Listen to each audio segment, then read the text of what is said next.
I do think it's important to, if you're in a relationship or even just a casual dating relationship, to disclose it to your partner, because it is something that you just put it back on yourself. If this person was dealing with this, would I want to know? The answer is always yes, right? So it's like, yeah, it's a tough conversation. It might be awkward if you're not like committed to this person, but they deserve to know about something that could affect their health.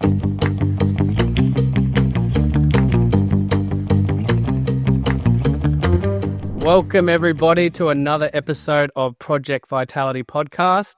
And we have a special guest all the way from overseas. So it's Mimi Lindquist. Now, she is the host of the Medicine Podcast, which is a very interesting podcast, as well as AHCC educator, which we're going to figure out what that actually means. And also what led her to that is she's actually a dental hygienist. Is that correct? Yes. Yeah, awesome. So how does that all get you to like, what is AHCC? How does the dental hygienist kind of go in? And before we answer that question, there's a couple of reasons why I got you on this podcast, because we're going to be talking about HPV. And this is a topic that is people are becoming more and more aware of it. And a lot of people are kind of, would you say, struggling silently to figure out solutions for this? Oh, 100%. Because of the negative connotation that is tied to HPV and sort of the stigma, if you will, many women, and certainly men too, but I primarily work with women. That's just who's drawn to me more. A lot of times, I'm the only person that they've told, and they come to me looking for help. And I'm able to give that to them. But a lot of times I haven't even told my partner, haven't told anyone, I haven't told my friends. And it's mainly because of the stigma is the primary reason why this is a dangerous virus, so to speak. There's obviously other things that can make it dangerous, but to me, the part of it that makes it most dangerous is that people are not out there asking questions and posting on forums as much as they could be or so it definitely, I see that every day from women who are, like you said, suffering silently. Okay, so we'll start on that. So what is HPV? Give us the kind of definition of what it means and what are the effects it can have on the body.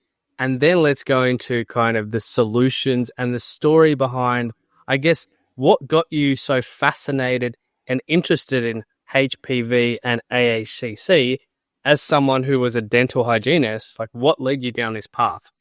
Yeah. So HPV, we can start there, as you said, stands for human papilloma virus. And many people think that this is a sort of women's issue, but it's not women papilloma virus. It's human papilloma virus, and it can affect anyone, kids, men, women. There's over 200 different strains known. Some of these strains are very low risk. They're very sort of benign. If you saw a little kid with like a couple warts on his elbow or knees or hand, that's one of the more low risk and benign strains that usually the immune system just, figures out and clears in a matter of a year or two for these little kids. So they usually bucket these different strains into low risk and high risk. And so I talked about the low risk ones. And they're called low risk because, getting a little wart might be annoying, but it's not going to kill you. It's not going to really hurt you. With the high risk strains, they're named such because you may not even have any like physical symptoms like warts or growths or anything like that. But what happens is there can be cellular changes and sort of this dysplasia happening in certain areas of the body, like the cervix. And for men, it's in different places. But And so what women see with these more high risk strains is what's called cervical dysplasia, which is women go in for their annual exam and, they get a pap smear. I'm not sure exactly what it's called in Australia. Is that what it's called? Pap smear? Yeah, it's called pap smear. Yeah. Yeah. Okay. Every place kind of calls it something different. Or I hear, I talk to women from all over the world, and they'll call it different things. So, just wanted to make sure I was making sense to your audience. But so you go in for your, exam, and they'll do this pap smear, and they might see an abnormal result. They might do an HPV test after that, and it may come back positive for one or multiple strains that are causing these cellular changes. Now, a lot of times the immune system can clear it just fine, and you may not even know that you ever had it. It can affect up to 90% of people. And these particular strains, affect sexually active people. So different than like the strains that little kids get. And unfortunately, this is just part of being a sexually active adult, is that there is this risk. And like I said, most of the time your immune system can deal with it just fine. You may not know you even ever had it. Most men don't. Sometimes, a small percentage of these women, it lingers. And about 10 to 30% of women, they'll see multiple positive test results, whether they go back a year or so later. And this is indicating that the body is having a hard time clearing this virus for whatever reason. And if the virus stays in the body for a long time, years, it can start to cause these problems like cervical dysplasia that can get worse and worse over time. And some strains can be linked to cervical cancer. Now, that's still, I know anytime we say the C word, it's like, it can be scary, but just to put it into perspective, only 1%, less than 1% of the women who are diagnosed with one of these HPV strains will go on to experience something like cervical cancer. So it's still very rare within that subset of people. I just want to put that out there. If you've ever tested positive, it doesn't mean that this is going to happen. It's just, this is what we see statistically. So I'll stop there and see if you have anything to add or ask there, but that's kind of a basic rundown of HPV and why it's a problem. Okay, so very, very interesting.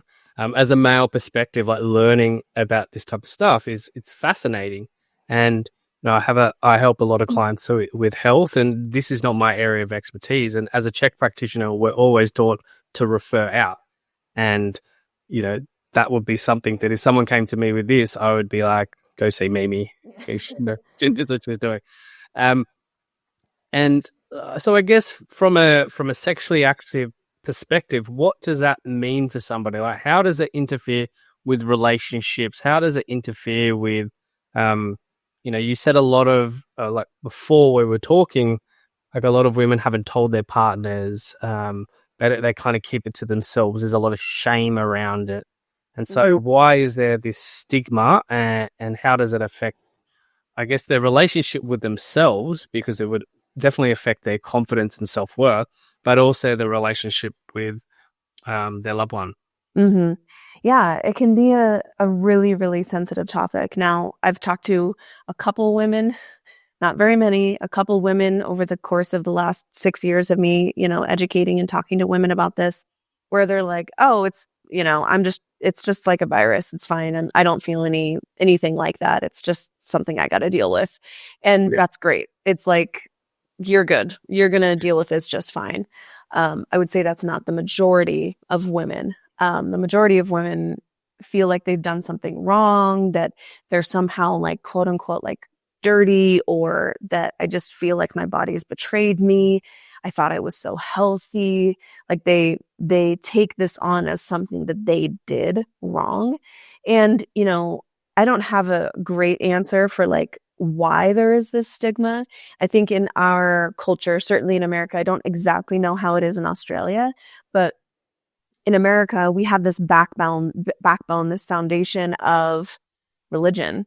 And in most religions, sex is not like, woohoo, let's go. It's more like taboo, right? And so there is this foundational kind of just feeling or association that sex is taboo or sex is dirty, or that if you have this then you must get around or you must do this, and people start to judge. And Yep. I will just stop that in its tracks for anyone who has ever judged or thought anything about that. I've talked to women who were virgins until they got married, their partner was not, and they got HPV. I've talked to women who, the first partner that they ever had, they got HPV from. So it's not, of course, when you are with more people, you increase those odds, but it doesn't actually mean that. So it's like anyone. I talk to women who have been married for 30 years and they express positive HPV test. So it's like we have to think about this differently. And I know it's probably, going to take a lot more than just me, one person talking about it, but it's really sad, and it's just totally unfounded, these judgments and this shame that is picked up by women. And it's understandable because it's societal. It's what are people going to think about me if they know this about me? And so, yeah, does that answer your question? Yeah, and I guess I'd like to know a little bit more about, so it's transferable, from male to female, female to male. And we've talked about kind of the longer term consequences of the body not being able to clear it out, and that small 1% chance of cervical cancer. But what else? Like, what are the other challenges that are, for example, the way I think is if I ever got a virus, my body would just clear it out. But I guess I'm really confident in my body, and I do a lot of proactive healthcare steps to make sure my body can take challenges when it comes its way. Now, I'm not saying that it's perfect, because I've had challenges with pneumonia and glandular fever and Ross River, which is called, I think, Ross River fever over your way, or mono, I think you guys call it. Yeah. But, so those viruses that was in my body for a long time, and that took a lot of persistent self-care and proactive healthcare and different practitioners and supplements and things like that to bring my body back to health. So I guess what are the longer term implications for a relationship, and I guess how to navigate that with a partner, because you don't want to blame, because realistically you don't know who gave it to who a lot of the time, especially if men don't really have as many symptoms. Like us men could be guilty. Yeah. Yeah. And there's no, I never want to use those words because it's no one's fault, really. Like this exists in our world, just like it's not your fault if you get influenza, like, or any other virus. It's like that we exist with them. And depending on what you think about viruses, I tend to think that viruses are part of our environment to provide potential, like software updates, where we're learning about our environment and our environment's learning about us. And the more stressed we are, the more we're going to have issues with these viruses. The more out of balance that we are, we're going to have more problems with these viruses when our body comes into contact with them. So that's kind of how I see viruses. I don't think they're out here to kill us all. No, I totally agree. Like as Czechs or Czech practitioners, anything that comes our way is really looked at as a gift. Like when I look at my pneumonia and mono glandular fever, it was the greatest thing that ever happened to me, because it brought me back into being present to understand where I was out of alignment in my body. So these type of gifts come to go, maybe you're in a really your job's too stressful. There's all these things that are causing so much stress that's weakened your body. And for me, it really brings you back into presence. and acknowledging, like Paul always says, you know, you've met your maker. This is the thing that's going to wake you up to take better care of yourself. Yeah, it's the pain teacher. Yeah. We all get these whispers from the pain teacher. Some it comes in the form of mono, some it's, digestive issues, some it's an HPV diagnosis. And these are all whispers from our environment, from our body that, hey, something is out of balance and I need support. So going back to your question about, how this can affect relationships and things, a lot of the women that I talk to are in long-term committed partnership. And so they're with a partner that they trust and love, and they're, able to go through this and navigate this together. And that's the ideal. Because like you said, it's nearly impossible unless you've only been with one person ever in your life, to know when and how and who this came from. Because also, one little fun thing about HPV that makes this even more difficult is that it can stay dormant in your body. It can lie dormant in your body for years. So that's why some of these women come to me and they're like, I don't get it. I've been married for 20 years. Like, is my husband running around on me? And I'm like, no. I mean, I never go there first, because it's like, this can lay dormant in your body. You could have gotten this in college and been married for 10, 20 years. And now it's expressing itself. So it's nearly impossible for the average person with multiple partners, lifetime wise. So it is really, really challenging. So I never tell women, I'm always instructing women, don't even spend any of your energy trying to figure out who, when, how, because it's next to impossible. I do think it's important to, if you're in a relationship or even just a casual dating relationship, to disclose it to your partner, because it is something that you just put it back on yourself. If this person was dealing with this, would I want to know? The answer is always yes, right? So it's like, yeah, it's a tough conversation. It might be awkward if you're not like committed to this person, but they deserve to know about something that could affect their health. And in this conversation, you can say, I went for my exam, I tested positive, and one of the crazy things about HPV is that we don't know who exposed who. So I just want to let you know that this might be something that you were already dealing with, or it might be something that you're dealing with now. Just wanted to be honest with you. It doesn't have to be, a blaming game and he said, she said, or anything like that. It's just, this is what we got to deal with as adults. Yeah. Awesome. So, all right, we've kind of explained a little bit about what it is, how it can affect relationships. And, for me, the biggest relationship stressor would be maybe the woman starting to be closed off and ashamed of her body, which then the man would be like, what? What's happening here? Trying to figure out, like, is she not interested in me anymore? But and that's where that communication is so important. And I know that's something you and Chase talk about a lot. But let's get into what AHCC is and how being a dental hygienist kind of led to this kind of passion. And I would almost say it's, it's like a mission. It's like your purpose is like, I'm the one who's going to remove the stigma, but also create the solution so that in that holistic way. And that's why I wanted to get you on here.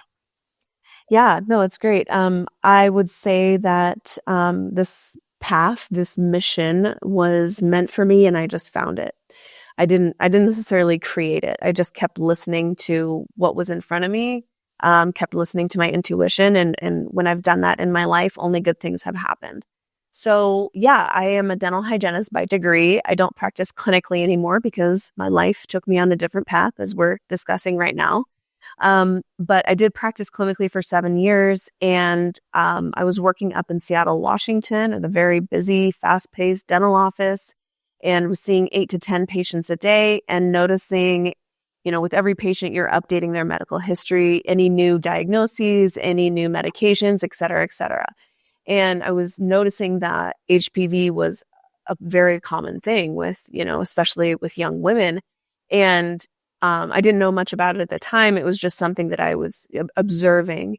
And one day I was sitting doing some chart notes, and my fellow dental hygienist that worked there with me came in and told me that actually her mom had gotten diagnosed with HPV in her, I think, mid 50s, early 60s maybe. And her mother's naturopath recommended a mushroom, quote unquote, to help her clear the HPV. And it worked. And I was like, hold up, what? What is this thing? What are you talking about? I had never heard that before. Of course, I had heard of medicinal mushrooms. And so I was like, oh, this mushroom, what is it? Chaga, reishi, cordyceps, like lion's mane? What, I knew like the big major player, medicinal mushrooms. And so she said, it's AHCC. And I was like, what? I was like, that's not a mushroom. And so I went to Dr. Google and looked it up and saw that this AHCC stuff had a whole research organization around it, and it had hundreds of clinical studies behind it. And I was like, what the heck? I've been in the health space and listening to all the podcasts and reading, every book I can get my hands on around health. Why have I never heard of this? And kind of got a little butthurt. And then that really started my fascination and obsession. I was dealing with my own health challenges at the time, mostly self-induced due to a lack of enough nutrition, proper nutrition, and just over-exercising, something that a lot of women in their 20s and 30s go through. Is like understanding what real health is and what real fitness is, and not making yourself a fit, sick person, as Paul would say. I was a very fit, sick person. And so I was like, pulling up every rock and leaf, like, what do I do? How do I get better? What is real health? And this came across my path at the perfect time. I ordered it and started taking it for myself. AHCC is not an HPV supplement. It is a full body, total body support supplement. And it is the most clinically researched specialty immune supplement in the world, with hundreds of studies behind it and over 30 gold standard human trials, which for a health supplement like this to have even one gold standard human trial is like, that's a big deal. So I saw this and I was like, holy crap, I got to start telling people about this. This is so good. And most of the research on AHCC is actually centered around cancer at all stages, liver disease, autoimmune issues, skin issues. There's a lot of research in a lot of different areas. But I know your audience is like, okay, explain what it is. If it's not, if it's not a mushroom, what is it? And I use air quotes around mushroom because it's not like you're just going to go out into the forest and pick an AHCC mushroom. That's not how it works. It is a patented mycelial product that is cultured in a very specific way. So it is literally a mushroom unicorn. It comes from a very specific, hybridized, potent few strains of shiitake mushrooms. And not just shiitake mushrooms that you can buy in the store, but very specific, like I said, hybridized. And it's coming from the mycelia, which is below the ground. So if you go out to the forest and pick a mushroom, you're going to see the fruiting body above ground, and below the ground is the mycelial network. It literally makes up our forest floor. And you can think of the mycelia, it looks like a root structure, but it's more like a combination of the neural network and immune system of the whole fungal organism. So this was developed and patented in the late 80s, and they started research right away in Japan. So everything originates from Japan. So that's another reason why, a lot of people haven't heard about it, at least in the US, is we don't have a long history of using medicinal mushrooms. Japan, China, Asia does. And so for them to use medicinal mushrooms, it's like no big deal. Yeah. And so it's finally made its way over here in the early 90s. And there's plenty of doctors who have used it in their practice for years and years, but it's still pretty under the radar as it pertains to, the average person on the street. But there's a few reasons for that. One, it requires a lot of education, which is why I exist, because it's not just like a well-known mushroom. And with a name like active hexose correlated compound, it's not sexy. No. It's not easily marketed. It's not easily marketed. I've heard all the combinations like ACHHC. It's not easy. And so yeah, there's other reasons why I think it's not as well known, but that's what it is, and that's how I first learned about it. That was in 2017, and I have been talking and teaching about it ever since. And in 2019, I was invited to the International Congress on Nutrition and Integrative Medicine in Japan, where I got to visit the facility where all the AHCC is created and distributed from there.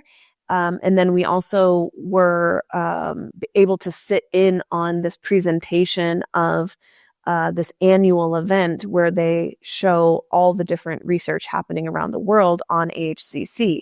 And that was, again, where I saw a really incredible study done by Judith Smith out of Texas on HPV and AHCC.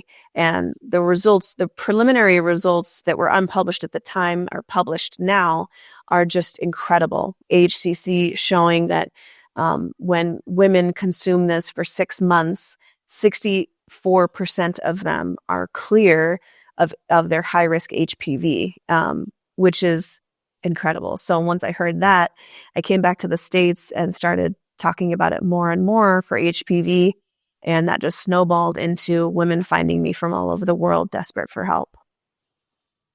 Awesome. So fascinating. And one of the things that I found really interesting about AHCC is that, and why I really like it, is because it's a very strict standard. It's like a medicine standard, but it's not something that needs to be prescribed by doctors, which has its pros and cons. Like, its pros are that, it's not controlled by that system, but the cons are probably not as many people know about it.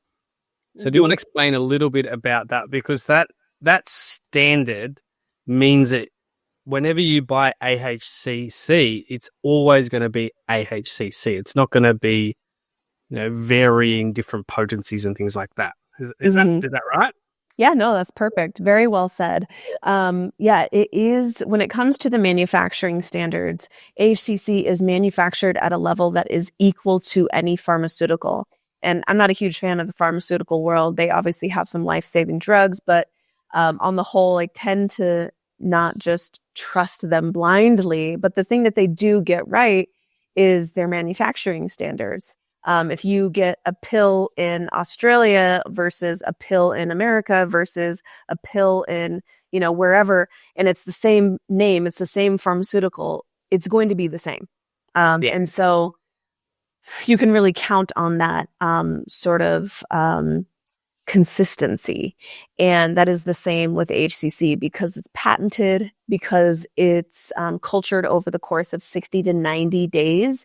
And in these huge computers track everything. They monitor the temperature, the pressure, everything to make sure that every single batch, and then it's also third-party tested to make sure that every single batch is identical to the original back in the 80s. So this is something that you can really trust the standard and also the safety. It has a very, very robust safety profile because, if you know anything about medicinal mushrooms, you'd be hard pressed to find anyone who overdosed on medicinal mushrooms. I'm talking about, things like chaga, reishi, lion's mane.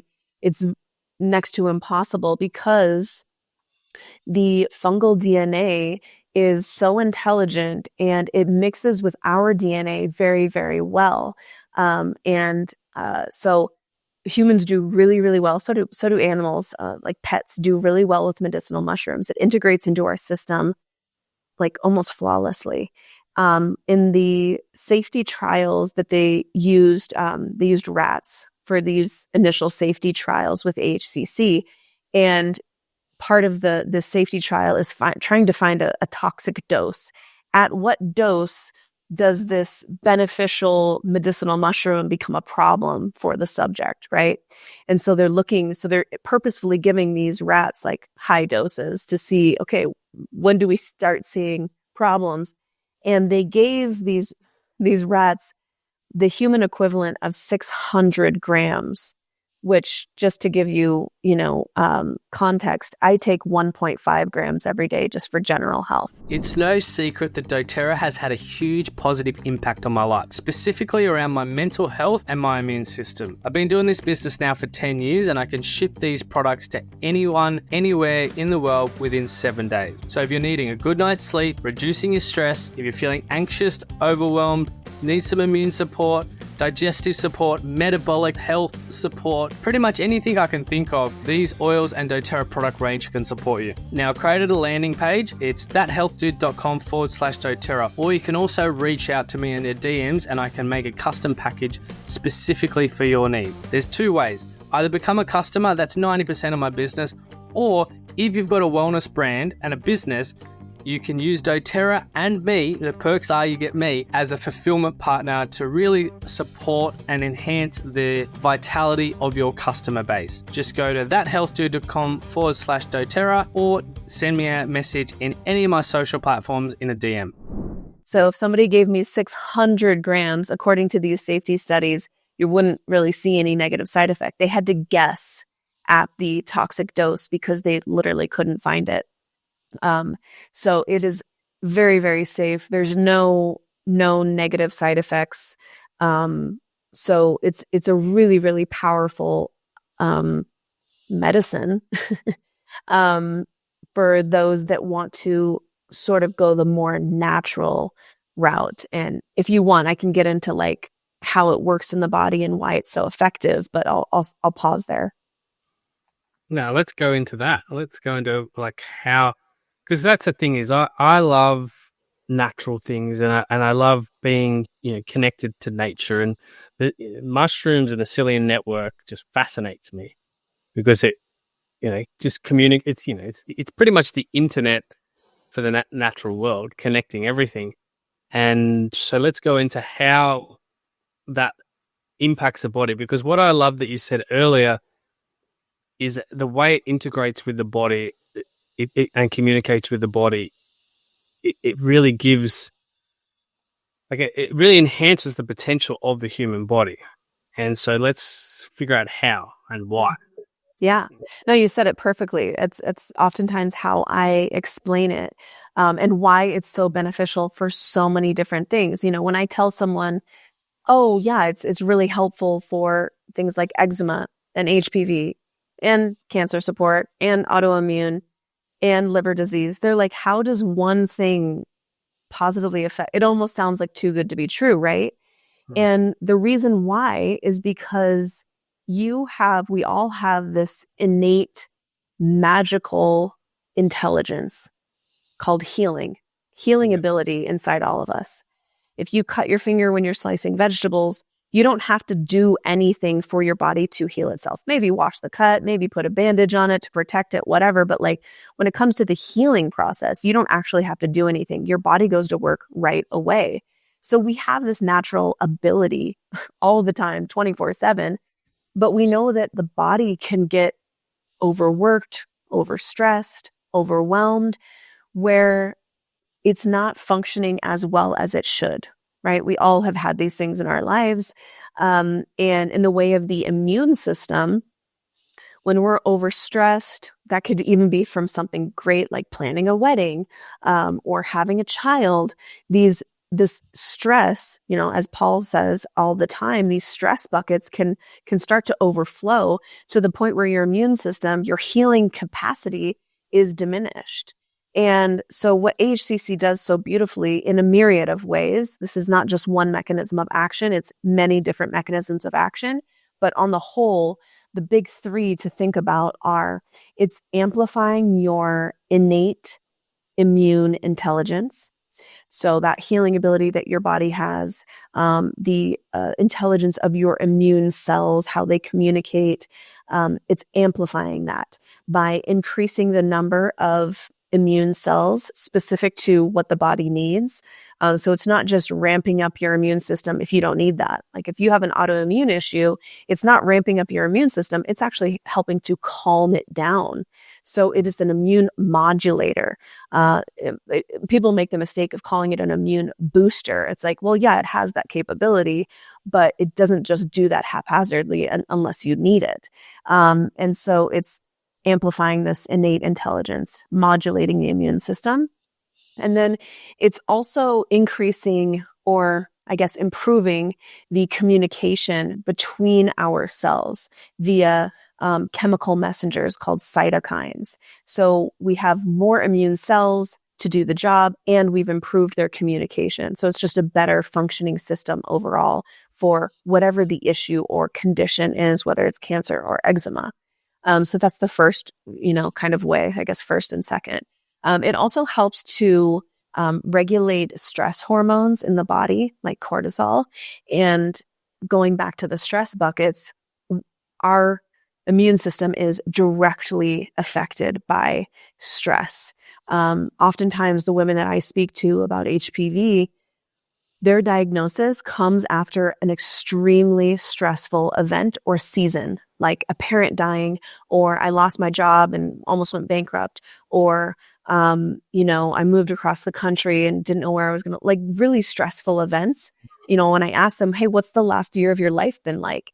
They'll usually name something like this. And so and this is anecdotal, but we also see it in clinical research as well. If you stress out a little mouse, his immune system, particularly the NK cells, are going to drop like crazy. And in these studies, when they give these different, there was this one study where they stressed out these mice and inoculated them with pneumonia. And then the other group, they stressed them out, inoculated them with pneumonia, but also gave them AHCC. And the difference was insane. It was something like 5% got sick over here and like 95% got sick over here. And so it's just to show you that like when we help you're still going to have that stress. It's not like AHCC magically fixes your life and you're never going to have stress again, but it's the body's response to stress now is supported, and that NK cell drop isn't as significant, so that your body can actually deal with the viruses, pathogens, bacteria that we come into contact with every day. So that is the major ways that AHCC helps us all. And so we have the immune intelligence, we have the stress, and then we also have the last way I'll talk about is helping to regulate inflammation, systemic inflammation in the body, which can be associated with so many different problems, so many different conditions. But what they see in clinical research is AHCC actually has the ability to regulate C-reactive protein, which is kind of the blood marker that your doctor will look at to see like, where's this person's inflammation at systemically? So we have immune system, stress, and inflammation. Like, name one condition out there that isn't associated with one, two, or all three of those. It's really hard. So that's why HCC is so effective for so many different things. Awesome. And I love when we get the resources that the body actually needs, then the body can do miraculous things.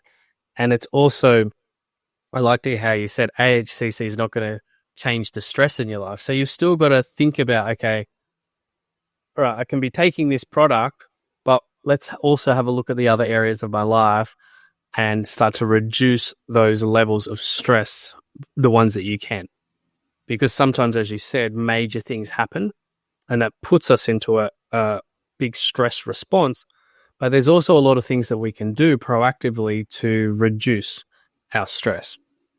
And as Czech practitioners, a lot of the time when we look at clients, they're not living that 80% good, 20% not so good. They're generally living the other way around. Yeah. And so what they're doing to their body is 80% stress. And eventually the body is the most advanced piece of technology on the planet, but it can only go for so long before it's like, okay, enough's enough. And that pain teacher is that moment where it's like, we need to start looking after the body, and I'm going to halt you in your tracks so that you become aware and shift things. And that's, for me, that was my greatest gift. I don't know if it for you as well, really having these moments where you start to, it's like a layer of falling in love with your body and falling in love with yourself again. Because you created that, and now you solve the issue as well. And you get to find the teachers and the products and all these incredible people. And it really expands who you are, in my personal opinion. You find different pathways and fascinations in life, and it's almost like a sense of awe and wonder comes back in to life again. Yeah. There's something else I wanted to talk about, which is slightly off topic, but because you mentioned cervical cancer, like Gardasil. As a man, I don't know too much about this, but I've heard that it's quite detrimental. Is that something that is still being given out to this day, or is that something that is being banned? Because I know that it's pretty bad. So why is it still being given out today? And why is it something? Isn't it given to quite young girls and teenagers? Yeah.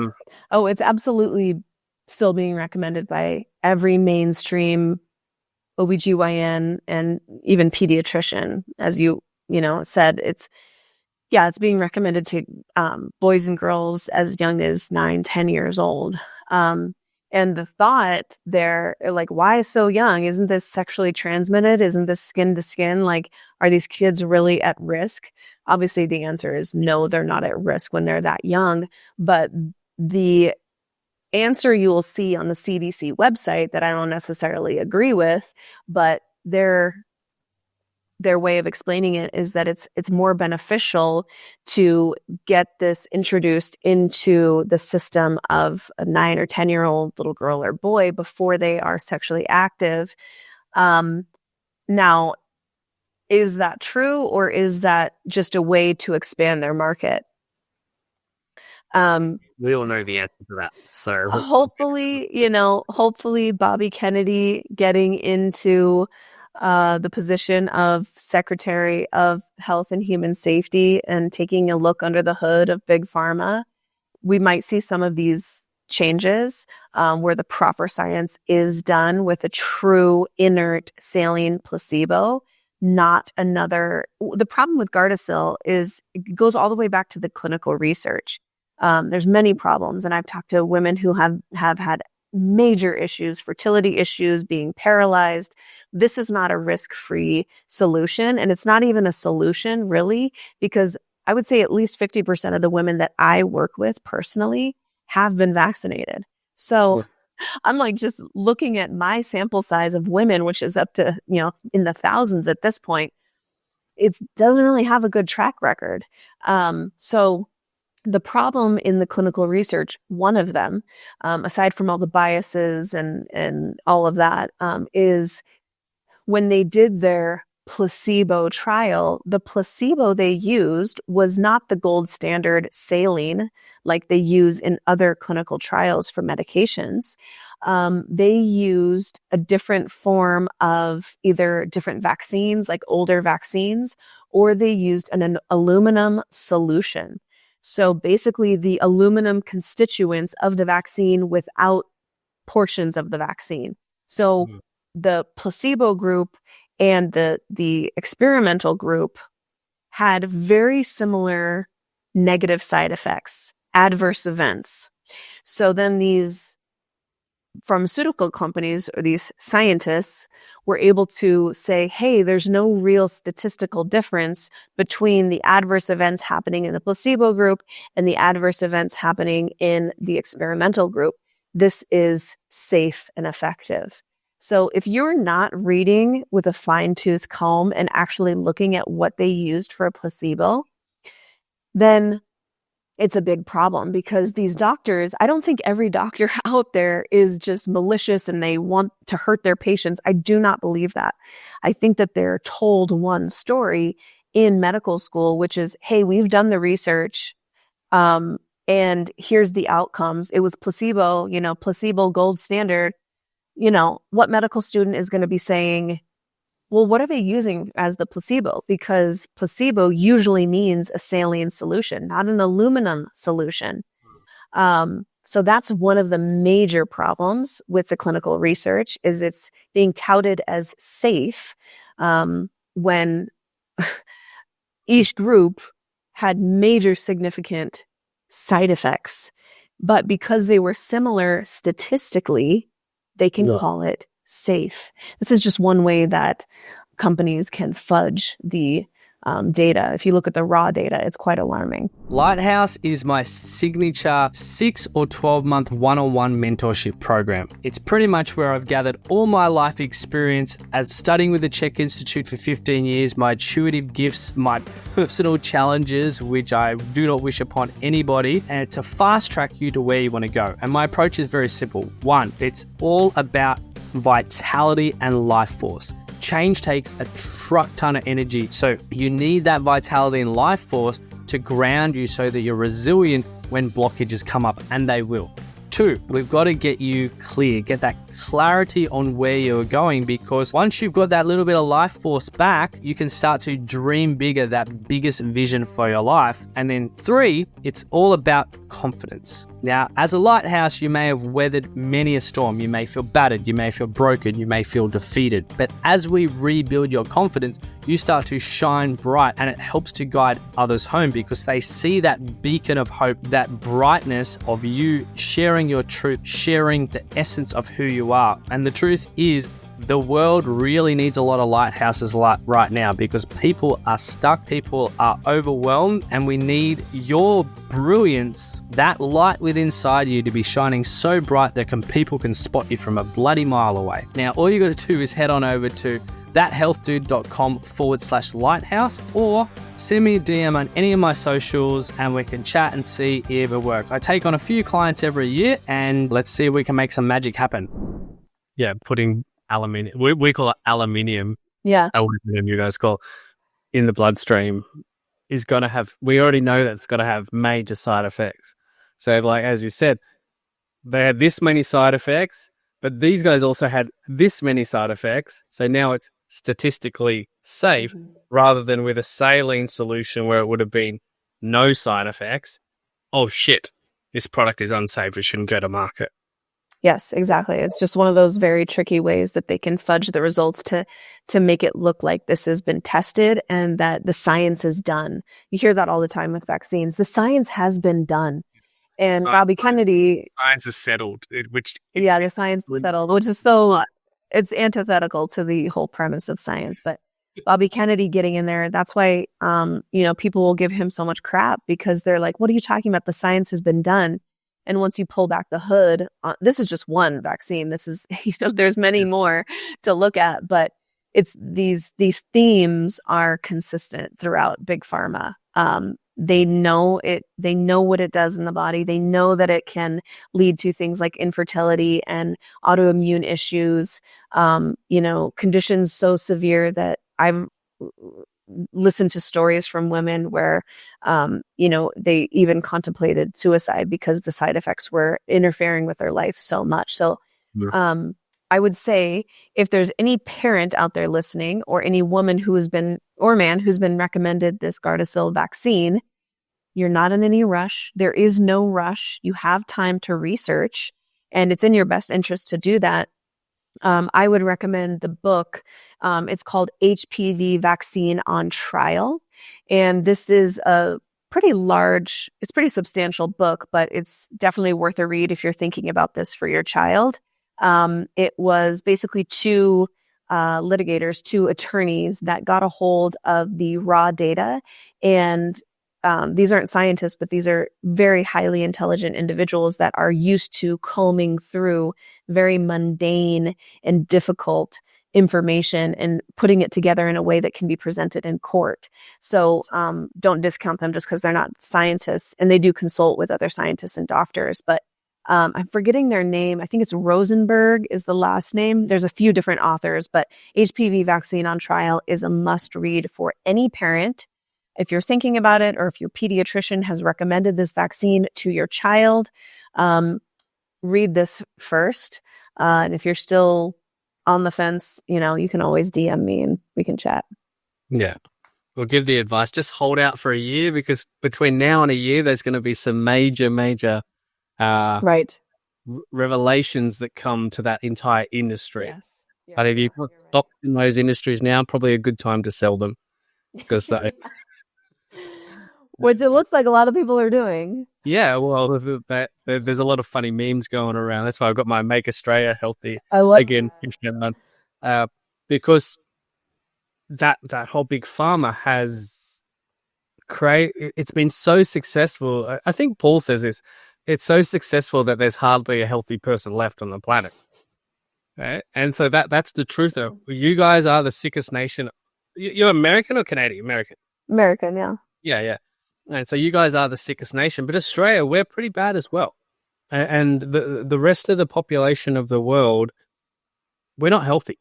And so there's something that we've been doing fundamentally wrong. And if we look at our food, we look at the medicine that we've been taking. And the most exciting thing about this kind of era is that everything that actually works is going to start coming to the forefront. And that innate wisdom of the human body, when it's not being suppressed and poisoned and pushed down and fear and stress, human beings will thrive. And that's what I'm extremely excited about. It's almost like it's our time to shine, which is beautiful. What else did I want to talk to you about? So relationships, that's what I wanted to talk about.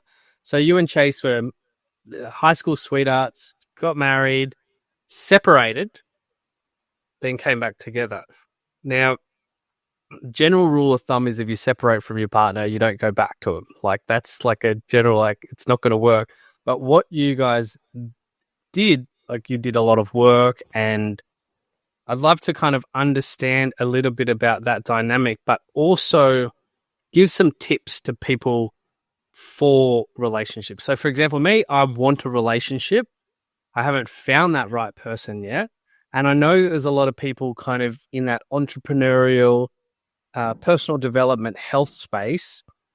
And there's a lot of also conflicting advice about relationships. So I'd love to hear from someone that was married, separated, did some work, and then I guess organically came back together. Let's hear a bit about that story. Yeah. Chase, my now and then husband, we were very young when we got married, and we loved each other deeply. It was a real love, but we had zero tools when it came to the hard adulting stuff. We grew up very sheltered in a Christian, religious environment, and it was basically like, as long as you both love Jesus, as long as you both love God, your marriage will work out. That was basically the tools that were handed to us. There was nothing about respectful and, productive communication. There was nothing about love languages. There was nothing about the masculine and feminine dynamic. There was nothing about, evaluating your own lived experience and how to communicate that to your partner. There was no like, you're in charge. I'm in charge of making myself happy. It's not up to my partner to make me happy. And if I'm struggling, it's not just my partner's fault. There has to be some level of self-reflection.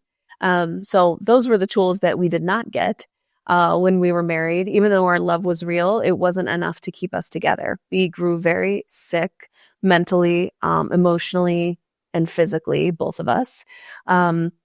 Chase was traveling a lot for his job, so I was alone a lot, and we just grew apart, and we started resenting each other. This is a very familiar story that a lot of people go through. We grew apart. We became different people. Well, yeah, everyone becomes different people as we age. Like, it's inevitable.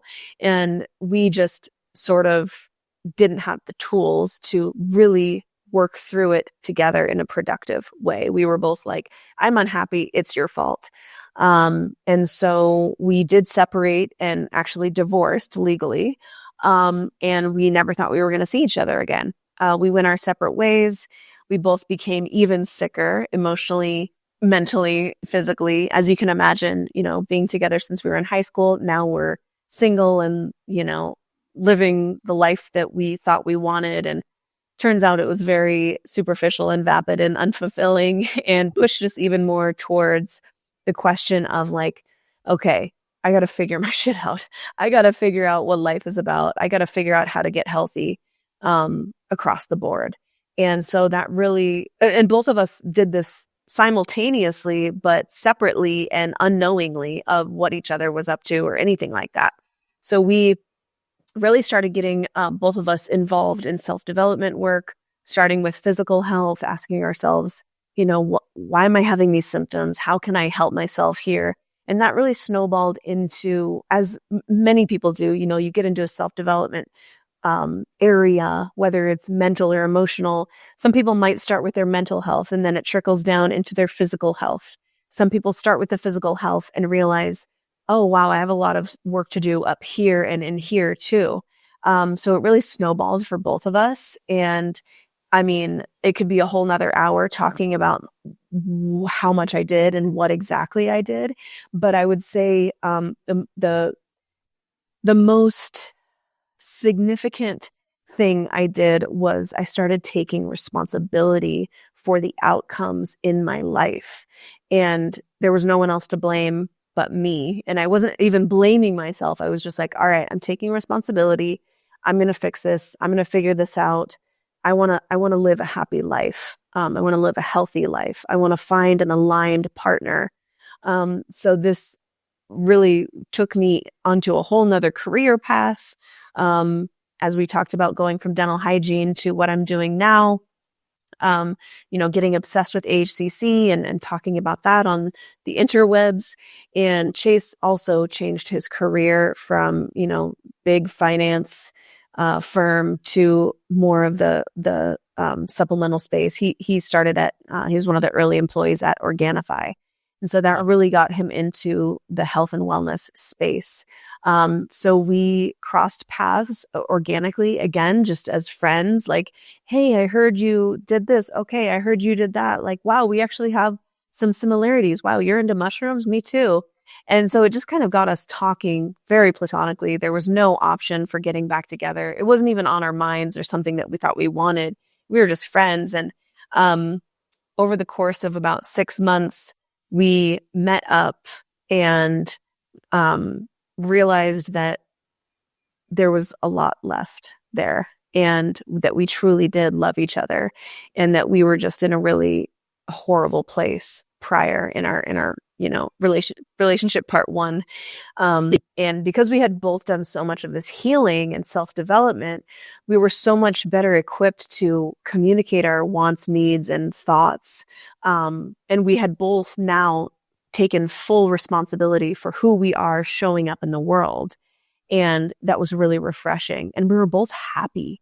We were both really, really happy. Neither one of us was looking to get back together with the other. It was just, when you just meet someone who is lit up by their life and so excited about what they're doing and they're passionate, it's almost like they're magnetic. They're like, whatever you're doing or whatever you're a part of, like, I just want to like be in your, your aura, your bubble. Like you're just, it's almost contagious, right? So we both had that going for us. And it really just kind of weaved us back together. And we were the crazy people that were like, what if? After we realized, like, I really, I'll speak for myself. I really do love this man and I always loved him. I was just in a place where I couldn't see or feel that anymore. So we decided to reunite and get back together. And it was the best decision I ever made in my life. I'm happier and more fulfilled in my life and relationship with him and, living this adventure life. It's just so rewarding. And I'm so glad that we got back together. I'm now 18 weeks pregnant with our first little dude guy. Yeah. Yeah. So it's exciting. And I'll stop there. I know you wanted me to go into like more like advice or tips or whatever, but I'll stop there and see if you had anything to chime in or add. Well, I think you really covered a lot of it, which is when you do the work on yourself and you take that responsibility and you're lit up by the things, whatever that thing is, doesn't really matter what the thing is. If it lights you up, like right now, I'm really into farming goats. That was never on my, like learning about goat's milk and, it's just another aspect of health, but it's not something that was on my life plan, but I really enjoy it. And, there's other things that I really enjoy. Like I enjoy going surfing and eating delicious meals. And a lot of the things that I do in life are things that truly do light me up. Just even reading books. Like I really, really enjoy that. And so when I create time for that, compared to not creating time for that, I'm a different person. And taking that responsibility to make sure I create that time and roster it in my schedule or make it a non-negotiable is really important. So I guess you did really cover about doing the work, taking the responsibility, following that path which lights you up, and it can magnetize the right person towards you. I guess the only other question I have is, you hear a lot about personal development, but what I've found is when you're in relationship, that is that is the most rewarding personal development. And I do think a lot of people, maybe in the personal development space, entrepreneurial space, whatever you want to call it, like when I get here, then I'll be ready. And it's almost like you're missing out on this entire journey that could be together rather than, well, there, and then by that stage, you might be old and bitter, who knows? Whereas you're on the journey together, and I think that could be something that I personally want to experience, but I also think a lot of other people want to experience that as well. So what advice around that, rather than waiting for the perfect timing or how did you guys know, right, this is it? What was the thing that made you make that decision? I would say because I had a practice of years, at least 3 years of me listening to my intuition. And so I knew what that voice sounded like. I knew that my intuition, nudging me to take a step back from dental hygiene and, move back to my hometown, was going to allow me some more space to heal myself, getting out of the party bar scene in Seattle and just coming back home and allowing myself that safety and space and familiarity of people that I love. I was getting those nudges, even though it was a little like hit to the ego to go, to move back home or whatever. I knew I needed it. And so that's just one example of where it wasn't really like rational at 29 years old, like living at home. And I just knew I needed that for my own sanity, my own health. And so that's, one example, but there was many other examples of even just, listening to my intuition on AHCC, like this thing could be life-changing for so many different types of people. Why is this not being more talked about? And then taking it upon myself to I know I'm not a physician. I know I'm not a health expert, but I'm going to tell people about this. It can help so many people. That's not a rational thing. I'm this little tiny micro influencer on Instagram, giving people this information about AHCC, but I felt very strongly about it in my gut and in my heart. Another example of it wasn't really rational, but I just did it. And it turned out to be such a great path for me. And this was, just another example. So when I got to the point of, knowing what I was feeling in my heart for my ex-husband, even though it went against all logic, all reason, all social norms to get back together, who does that? Not a lot of people. Yeah. Especially if you don't have kids and, all of these things. And so I knew it wasn't rational. I knew it wasn't logical, but I knew the voice of my intuition. And I knew that when I listened to that from a balanced place, not an emotional high or emotional low, but from a balanced place, when I sit in meditation or prayer and I'm quiet and still, and I can hear my soul, as Paul would say, connect with your soul. I would say it's also my intuition. It's your gut feeling, and not your gut feeling when, like I said, you're at an emotional high or low, but when you're still and present and balanced. What is your body? What is your heart telling you? I would say that's how I knew that this was the right path for me. And so I would encourage anyone and everyone to, if you're not in a relationship, but you want to be, or no matter where you're at in your journey, you can even be in a relationship and want to experience more. Don't immediately just go to your partner and say like, we need to do this and blah, blah, blah, blah. Like start with yourself first and start listening, start tuning into that inner voice, that intuition. And I think if you're not in a relationship and you're looking for a relationship, or you're just open to a relationship, I think that that's a distinction that's important, because sometimes when you're like searching and looking and pushing, it seems really hard and almost like a struggle, right? I think sometimes we are introduced to our partner or an aligned person when we're least expecting it or least wishing and hoping for it. If you're living your life and if you are lit up by what you're doing every day, if you are penetrating the world with your passion and your purpose, whatever that looks like for you, you will be magnetic. And if you're engaging in more things that you love on a daily basis, whether that's goat farming or rock climbing or, you know, whatever the thing is, you're going to align yourself with like-minded people just by default. Yeah. And so I think that that's something to think about, is like, you don't have to always push and look and search. That energy of like, I got to find a partner. I got to find a partner. I got to find a partner. You go on a date with that energy, that's kind of repulsive, you know, Yeah.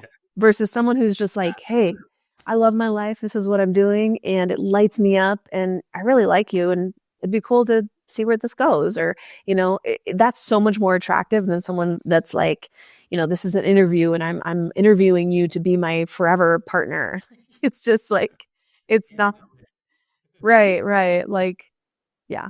Not that those things aren't bad, like to talk about eventually, but you know the energy of this is an interview to be your husband or wife, or this is two people who are lit up by their life that want to see if this would be in, you know, in alignment. Like that is very different.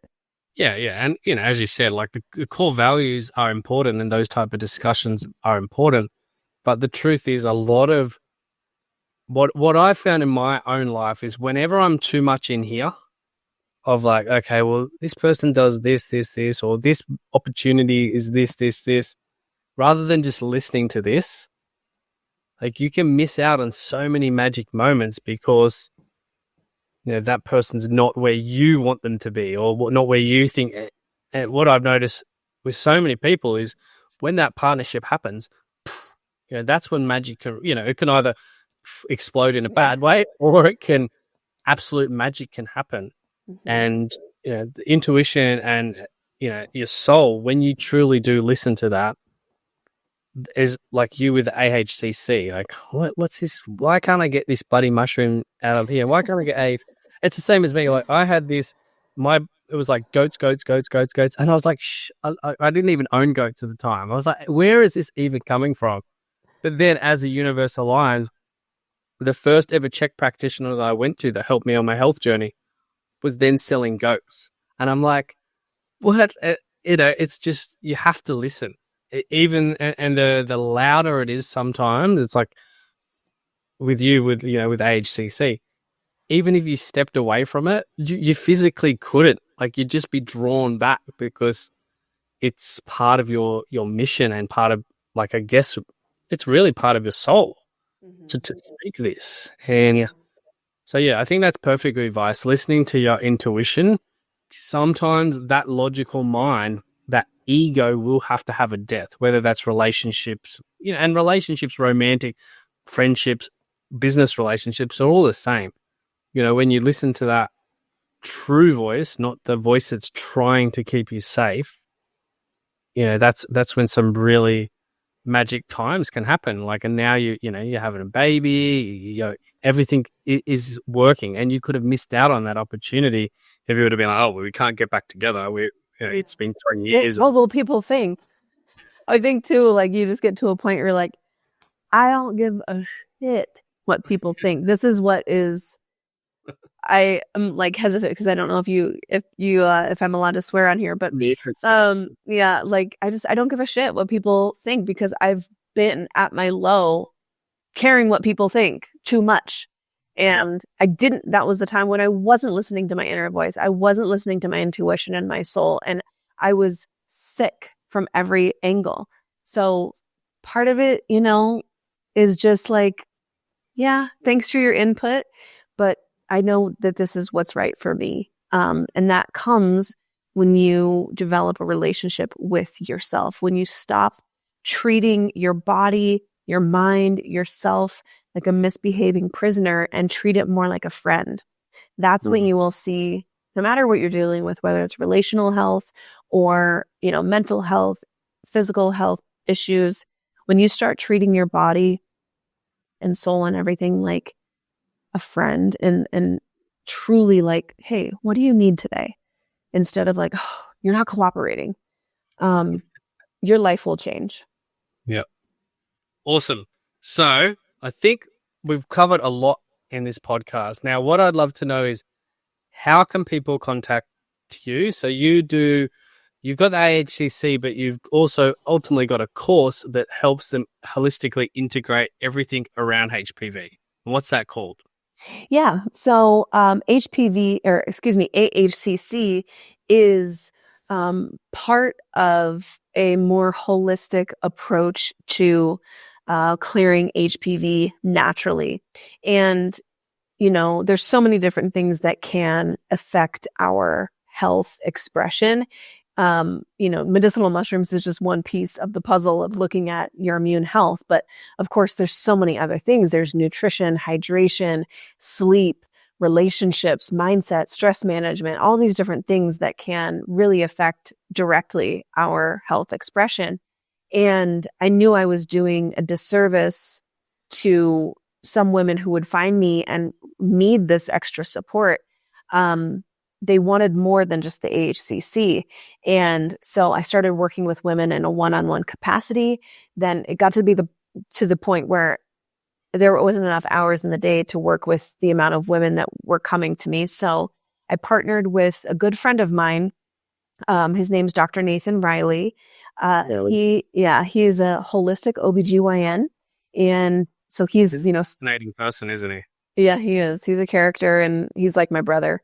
But so we partnered up as colleagues and created this course to combine our experience and to help women clear HPV in a natural way. And it's a whole program. It's a course. It's a community. It's the, supplementation and group coaching calls. So we get on every month with our group and we provide more directed support. But we also have a lot of other resources too. So this program is called Clear and Free. And you can schedule a free call with me if you go to clearhpv.com. Pretty easy to remember. Clearhpv.com. You'll see a prompt to schedule a call with me. And that's just a chance to jump on Zoom and make sure it's a good fit for you. We want everyone who comes into this program to know that it's a good fit for them. And so it's kind of like a little, not application, but it's just to make sure that, this is what's right for you. So you can schedule that call with me. You can also purchase Immune Intel AHCC at our store on our website, themedicine.com. I'm sure you'll put the link in the show notes or something. We had talked before that I'm happy to offer your audience a 10% discount. And you can choose that code and put it in the show notes as well. But we also have another mushroom product that's really delicious. Tastes like a liquid cinnamon roll called Mushy Love, and that's in our store as well. Awesome. So yeah, we'll definitely put in the show notes. We'll put the link with the code for 10% off. And with the course, I guess what I can see a lot out of it, yes, you're going to get that health advice, which is of course important, but having that support to remove things like shame and guilt. That to me would be, that next level of empowerment, which combined with the AHCC and the advice, the health advice, is going to, give them the results that they desire. So that's very exciting. Yeah, Well, this was an absolute pleasure having you on. And again, congratulations. Very exciting news. We'll put everything in the show notes as well. What's your main social? Yeah, on Instagram. I don't really go on Facebook. I'm definitely not on TikTok for my own sanity. But I am on Instagram. I'm very active on there. You can find me Mimi_the medicine, MEDICIN, no E on the end. So yeah, you can always DM me, give me a few days because I get quite a few, but DM me if you have any questions, concerns. I'm here. And your podcast as well, which is the medicine without any on the end. The Medicine Podcast, and that's hosted by myself and my husband Chase. We talk about mostly relationships these days, conscious relationships, but we also throw in, holistic health and also, some spirituality here and there sprinkled in. But it's certainly mostly revolved around building conscious, fulfilling, connected relationships. Beautiful. And that's what's needed in the world right now. The more of those relationships, the more dream teams that we have, just kind of fluttering across and spreading their love and, gratitude and beauty across the world. All right. Thank you very much, my friend. And look forward to continuing to watch your journey and listening to your podcast, and also excited for when the baby comes. Thank you. Thank you for having me. No worries.